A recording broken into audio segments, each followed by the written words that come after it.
بسم اللہ الرحمن الرحیم۔ السلام علیکم ناظرین، پروگرام نقطہ بنقطہ کے ساتھ لیاقت مغل حاضر خدمت ہے۔ ناظرین، موجودہ سیاسی سینیریو میں حکومت و حالات و واقعات کے مطابق عوام کو ریلیف دینے میں ناکام ہو چکی ہے۔ مہنگائی، لاقانونیت، کرپشن نے لوگوں کو مشکل میں ڈالا ہوا ہے۔ عوام کا جینا جو ہے وہ دوبر ہو چکا ہے۔ عوام سے ہٹ کر، حکمرانوں سے ہٹ کر جب عوام اپوزیشن کی طرف دیکھتی ہے تو وہاں پر بھی انہیں کچھ دکھائی نہیں دیتا، کچھ سجائی نہیں دیتا کہ اپوزیشن جماعتیں جو ہے وہ ہٹ درمی اور بے حسی کے مزے لوٹ رہی ہیں۔ یعنی سیاستدان صرف اور صرف اپنے مفاد کے بارے میں سوچتے ہیں، انہیں عوام سے کوئی سروکار نہیں ہے، کوئی لینا دینا نہیں ہے۔ ایسے میں مولانا فضل الرحمان نے حکومت کے خلاف بغل جنگ جو ہے وہ بجایا ہے اور اپوزیشن کی تمام جو بڑی جماعتیں ہیں بشمول مسلم لیگ نون، People Party, M Q M اور دیگر بڑی سیاسی جماعتوں نے جو ہے ان کے ساتھ کھڑے ہونے کا وعدہ تو کیا، لیکن اب جب مارچ کے بعد 5 ماہ ہونے کو آ گئے ہیں لیکن کہیں کوئی بھی ہلچل جو ہے وہ دکھائی نہیں دیتی۔ مولانا فضل الرحمان کی اور ان کی جو جماعت ہے اب ان الائیڈ پارٹیوں سے جو ہے وہ نالاں ہے اور شاکی ہے اور ان کی شکایات کرتے دکھائی دیتے ہیں۔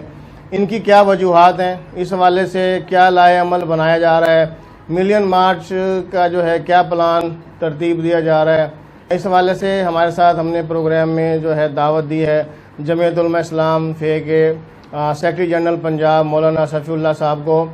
جی پروگرام میں آپ کو خوش آمدید کہتے ہیں۔ جی صفی اللہ صاحب بتائیے گا، مولانا فضل الرحمان صاحب نے جو اے این پی کے ساتھ مشترکہ پریس کانفرنس کی جس میں اے این پی نے جو ہے واضح طور پر اسرائیل کو تسلیم کرنے کے حوالے سے عرب امارات کی تائید کی ہے، تو کیا اس کی حمایت بھی کی ہے، تو کیا جمعیت علماء اسلام ان کے اس عمل کی تائید کرتی ہے؟ نہیں، آپ لوگوں نے سمجھا نہیں ہے، کبھی بھی ان کے موقف کی تائید نہیں کی ہے بلکہ اس کو غلط قرار دیا۔ یہ کہا مولانا صاحب نے کہ وہ متحدہ عرب امارات پہلے سے ہی وہ ایک کنٹرول میں ہے، جن کا مقصد یہی تھا کہ اور وہ انہوں نے اس کو تسلیم کر لیا۔ وہ تسلیم کرنے کی ان کے بس کی بات ہی نہیں تھی، تو کبھی بھی جمعیت علماء اسلام اسرائیل کو تسلیم نہیں کر سکتی۔ اسرائیل تو پاکستان کا دشمن ملک ہے اور اسرائیل وہ واحد ملک ہے جس کے پہلے وزیر اعظم نے باقاعدہ طور پر پاکستان کو اپنے لیے خطرہ قرار دیا تھا اور جس نے کہا تھا کہ پاکستان کو ختم کرنا ہمارا مقصد ہے۔ تو ہم کیسے اس کو اپنا دوست یا تسلیم کر سکتے ہیں، یا اس ملک کو کیسے ہم تسلیم کر سکتے ہیں؟ وہ ایک ناجائز جو ہے قابض ہے فلسطین کی سرزمین پر اور اس کا قبضہ ختم ہونا چاہیے۔ اچھا یہ بتائیے گا کہ آپ کی جو الائیڈ جماعتیں بالخصوص مسلم لیگ نون ہے، پیپل پارٹی ہے، انہوں نے حکومت گرانے میں ساتھ دینے کا وعدہ کیا تھا اور اس سے تو وہ بھاگ گئے ہیں، تو آپ نے کیا لائحہ عمل بنایا ہے؟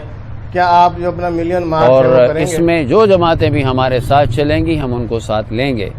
ہاں البتہ یہ ضرور ہے کہ اپوزیشن کی 2 بڑی پارٹیوں نے وہ ساتھ نہیں دیا اور وہ حکومت کے لیے ایک سہولت کار کا کردار ادا کرتی رہی ہیں، اور اگر ان کا کردار یہی رہا تو پھر عوام ایسی پارٹیوں کو مسترد کر دیں گے جو عوام کے ترجمان نہیں بنتی ہیں، اور خاص طور پر موجودہ حکومت جو ملک اور قوم کے دشمن کا کردار ادا کر رہی ہے، ان کا ساتھ دینا یہ عوام کے ساتھ، اس ملک کے ساتھ ہم سمجھتے ہیں کہ دشمنی ہے۔